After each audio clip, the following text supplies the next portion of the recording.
ئێمە ئەمڕۆ کۆمەرێکین کۆرنێل لە سلێمانی کە پەیوەندی ڕاستەوخۆی بە وەزارەتی خارجیە ئەمریکاوە هەیە و لەلایەن قونسوڵخانەی ئەمریکی لە هەولێر سپۆنسەرەکرێ. خۆشحاڵین بەکردنەوەی ئەم بازاڕە بۆ گەنجان لە بەرەوەی ئەم بازاڕە یەکێک لە ئەهدافەکانی ئەمریکن کۆرنر ئەگرێتەوە کە ئەویش پشتگیریکردنی گەنجە لە هەشتڕەیەکەوە بێ و ئەم بازاڕە بۆ ئەو گەنجانەیە کە خوێندکارن و لەگەڵیشیە مەشروعێکی فەردیان هەیە کە تایە دەستکەوتێکیان بەدەستەکەوێت.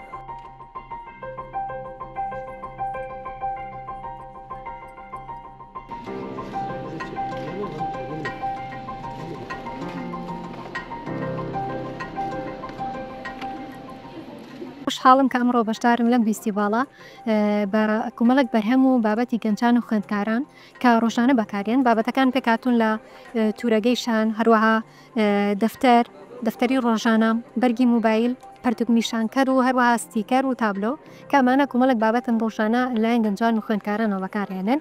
ئەمان جملە بکارم دووبارە ئاشناکردنەوەی گەنجان و خوێندکارانی خۆمانە بە کولتور و بە ڕسەنایەتی خۆمان. بۆیە بیرۆکەی بەرهەمەکانم پێکهاتووە لە تێکەڵکردنی کۆمەڵێک لە سمبولە کوردەوارەکان و هەروەها هێڵکاری ناوچە جیاوازەکانی کوردستان لەگەڵ کۆمەڵێک لە نەخشی فەرشی کوردی و هەروەها نەخشی هەوری و جامانی.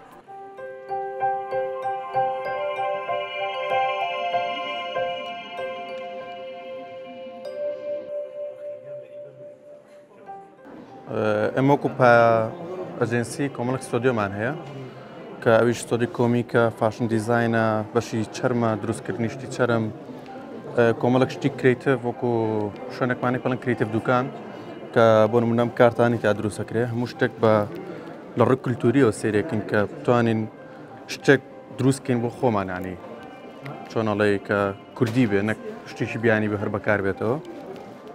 اینجا لە مۆزوعی ژینگەیە ئیشەکەین بۆ نمونە تووتباک کە بەکارێنی نایلۆن کەمە بێتەوە. اینجا ئەم ستۆدیۆ من سەرپەرشتیەکەم.